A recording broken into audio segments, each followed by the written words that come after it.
So Dennis, maybe at the beginning, can you quickly introduce yourself? Sure. Yeah. So Dennis Ryan, Senior Director in our Advanced Technology Group. My focus within that team, we've got several technologies within that team, is around what we call email fraud defense, or dealing with email authentication and protecting companies from identity deception. Oh, okay, very nice. Yeah. So emails, like email fraud, email like protection is a hot topic right now because it's like phishing email, like it's like one of the major domains in cybersecurity, right?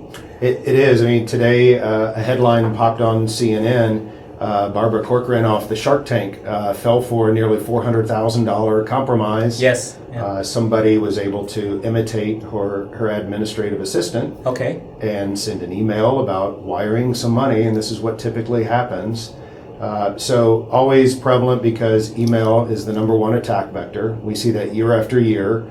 It's cheap, it's easy, and we've really seen the bad actors move from exploiting endpoints to really going after people, and that's the social engineering behind that, right? Is to be able to see how can I manipulate somebody by being maybe a boss or a supply chain partner to do something and to act in a certain way, maybe not even have a malicious attachment for them to receive, right? That a gateway or other technology might detect.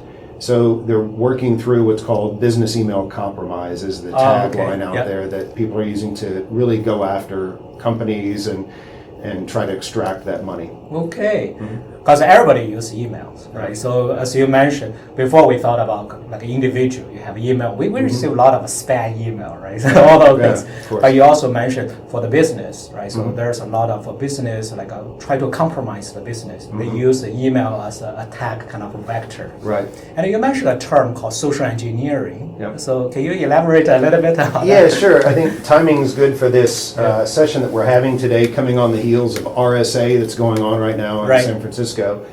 And we've been really proud of our focus as an organization towards the back half of 2018.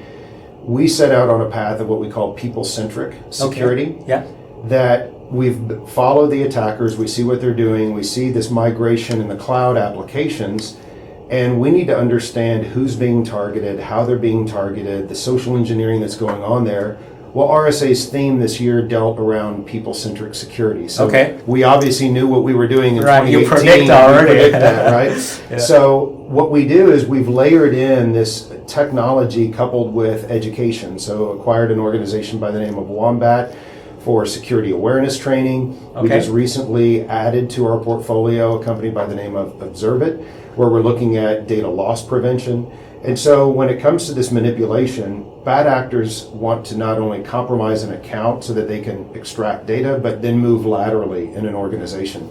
Because once they've compromised that account, it allows them to take advantage of an organization's supply chain or to move information around, because then it looks like it's coming from a trusted source. Right. You can't really differentiate, is this good or bad? Yes. But if you have the right tools to determine, well, wait a minute, why is somebody accessing this cloud application in Toronto and 2 hours later they're in Singapore, they're doing something different, they're from a different location. We're able to use all of our data lakes, our visibility over 7,000 gateways, our SMB customers, to be able to correlate this information, to understand how an organization is being targeted, so we can educate those employees that it's credential phishing, whatever it may be that's targeting a specific employee. Right. So think of it as really who's the attacked person versus just CEOs and CFOs, but create a profile to understand who in the organization is being targeted. Very nice. So feels like to me like a big data. You collect so many data, understand what the bad guy is doing, right? So and analyze the whatever behavior patterns and find all kind of ways. And then also you mentioned the identities. So right now it's a key element, right? So once the identity fall to the bad guy's hand, then they can use that to do a lot of things, bypass a lot of, because we usually call it like a defense in depth, right? So, but once you get an identity, you pretty much bypass a lot of things. Yeah, and we've kind of moved beyond the defense in depth piece. And you know, Microsoft, kudos to them, in 2019 reported that they've actually, through the patching and work that they've done, have shored up those defenses on the edge, on the perimeter. Yeah. But we're still leaving the people open to that impersonation. So that's where we step in that gap where SharePoint and OneDrive and these other cloud brokers, they're hosting, which they can't really stop, these bad actors, and they're not seeing these one-time use malicious URLs that are going out. And what we're doing is inserting ourselves, helping organizations see that there are issues with how in their migration to the cloud, with those applications, those collaboration technologies, that it needs that layer of security that's been vetted by Gartner and others of saying, wrap your move to Office 365 and these other cloud applications with Proofpoint and that security. Oh, wow. Yeah. Wonderful. It's really driven our growth, to be honest. The cloud migration has been awesome for us. We continue our trajectory of protecting our customers. Yeah, everybody goes to the cloud right now, right? Absolutely. So, because the cloud is an enabler, so it can empower you to do a lot of things. Right. But in the meantime, how do you bring the trust to the cloud, the security to the cloud, right? So identity is the first perimeter for that one. Yep. And you mentioned the element, the people-centric. I like that term, people-centric. And you mentioned also RSA. This year the theme is what's the people element, something like that, right? Yeah, so so human element. lines, yeah. So very matched to that one. Yeah, That's very interesting. Yeah, and I think our mapping to that went so well that we were awarded last night a best email security product out there on the market. Okay. So Proofpoint continues to shine in Magic Quadrants, SC awards, and things like that. Wonderful. So yeah, we will hear a lot of insights from you today for our audience. So let me ask you another question. I'm just a little bit curious about this. Obviously, you have been in this industry for many years, right? So from career point of view, because cybersecurity is a quite hot domain, right? So a lot of people want to get some opportunities or join this group to see how they can advance their career. So from your career path, so how did you start your cybersecurity? It started along the path in the DNS, really the roots of how you access a website, how you get to Tim Hortons or Starbucks or anything. You don't want to have to memorize IP addresses. Translate, like that, right? Yeah, so it translates it. But what we needed was a way to protect against botnet activity and hijacking of the DNS and things like that. So. That was in the roots, and I was fortunate to work with a gentleman by the name of Paul Makapetris, one of the founders of the DNS, so kind of godfather, along with Vint Cerf there of the internet. Yeah. So what I would say on those that are looking at, what do I do around cyber and how do I get into this field or this area, I would say look for innovative companies. You can look at the list of who is participating at RSA, who's been around at least for a little while, that they've got a few versions of the software out there, the services that they have, and then see what enterprises are doing right now. And if that's a field of interest, look at this migration to the cloud and what does that mean? Are there some niche companies out there that have made one or two acquisitions that are putting them on that path, that they're following the right trail? Right. Look at the leaders that win these awards, because they do go to startups. They do look at innovative companies that are out there leading the way in a variety of sectors that make up cyber. Right. It doesn't have to be just email security, obviously. CASB, other areas where we play in. But I would say look at innovators that have sort of made their way in. Yes. Unless you're really excited about just being in the ground floor of 10, 20 person startup kind of thing. That has its excitement as well. But just some initial thoughts there that I think I learned from those kind of relatively mature companies, and they've been in cybersecurity for a while, and see their improvement, right? So there's so much change. Yeah, I think it's important to look at those that are still innovating, that are leading, if you are looking at somebody that's, say, 1,000, 2,000 employee size company. Right. But also don't hold back from looking at the 50 to 100 employee type of company, 150 that, they started as 5, 10 people, and they're hitting their maturity curve, and they're starting to get 50 million in revenue to 80 million in revenue.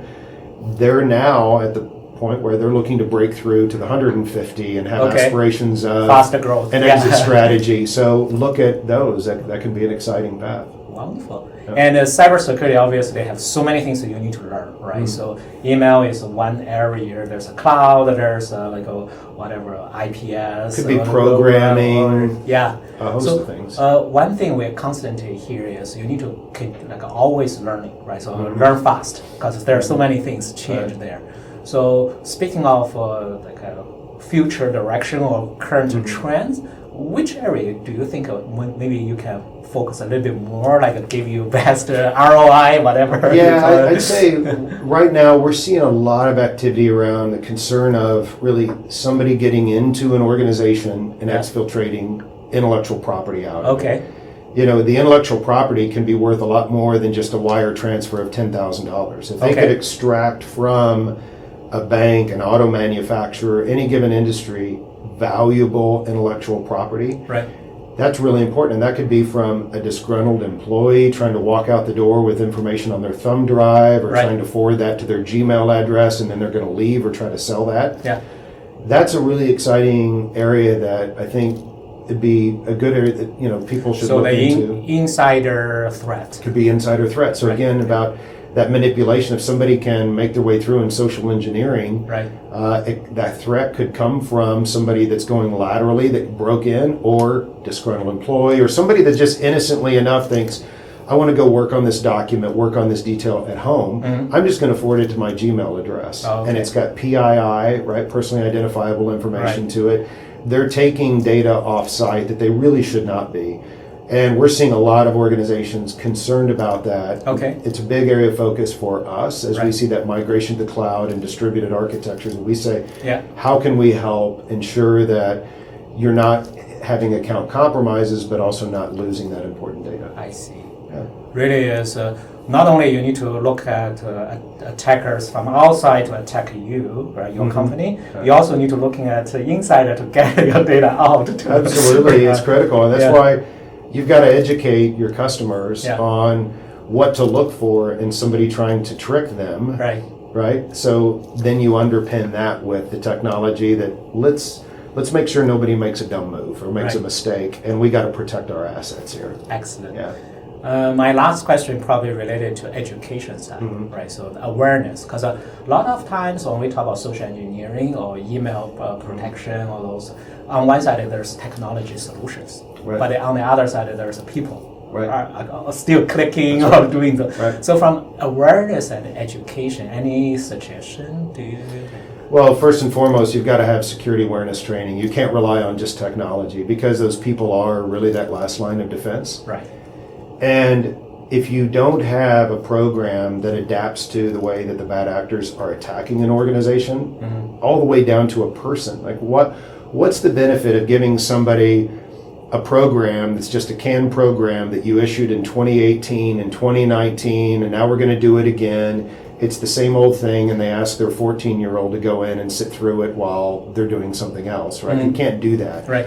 What if you can get a hold of a person when you've done a simulated campaign that you know that this person as either an administrative assistant or a lawyer or whatever role it is in the organization, even down to a payroll specialist, hey, they're getting hit with this type of activity, that it's credential phishing, whatever it may be, and you play that out with them so that they can understand how they're being attacked, so that they're then aware of those types of attacks. And do that in little vignettes where their mind grabs it. It's a 30-second type of thing. It grabs them at the moment. So have a library of campaigns, phishing education that is relevant to the way that they're being targeted.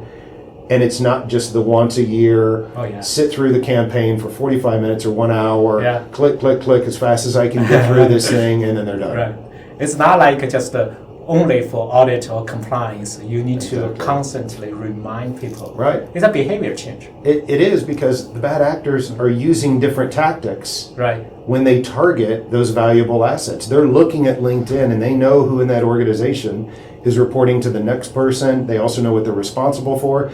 And in some cases, people are publishing very important data about their job, about their role on LinkedIn, so that a bad actor can say, wow, that's a good target. He's only a frontline engineer, but he's working on these very specialized projects. I'm going to try to extract that intellectual property. Okay, I see.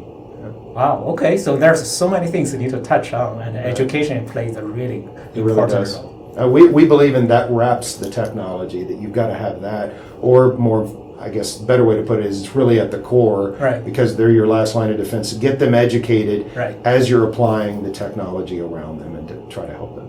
Yes. Because a lot of times we have technology for system, devices, network, but we don't have too much technology for people, right? So we don't have firewall for people, right? So education awareness, pretty much like your kind of firewall, help that IPS for people. Wonderful. And so we're from cyber tech and risk. So our audience is pretty much like care about the cyber technologies, the risk, cybersecurity. Do you have any like suggestion for them? Doesn't matter it's a career or the future trend, and the last thought, like to suggest to them maybe can improve something like a tips kind of thing. I would tips. What's that? That's a new acronym for me. Doesn't matter. Tips. Tips. Gotcha. I would say, I talked about it a little bit earlier. Is look at the trends of where the spend is starting to go, the concerns that CISOs have. You can obviously look at organizations like RSA, HIMSS in the healthcare sector. There are ISACs for different verticals, like the healthcare ISAC, financial services ISAC. Okay. Look at those agendas, what they're talking about, what their themes are. That gives you an idea of what's top of mind for Chief Information Security Officer. Right. Do events like this. This is a great event that you're doing. It allows you to network and see what others are doing. And then take a look at those presentations. Understand how CISOs are coping with some of these issues. Understand the vendors in that space and how they're delivering the products that they're delivering to those customers. And I think that people-centric idea, that is key right now. I think we're on the right path, and I think organizations are really worried about that. They do want to make sure that the bad actors aren't getting through on these very targeted, low-volume type of attacks. Wonderful. Oh, very good insight. Thank you very much. All right. Yeah, Thank you. Thank you. Yep.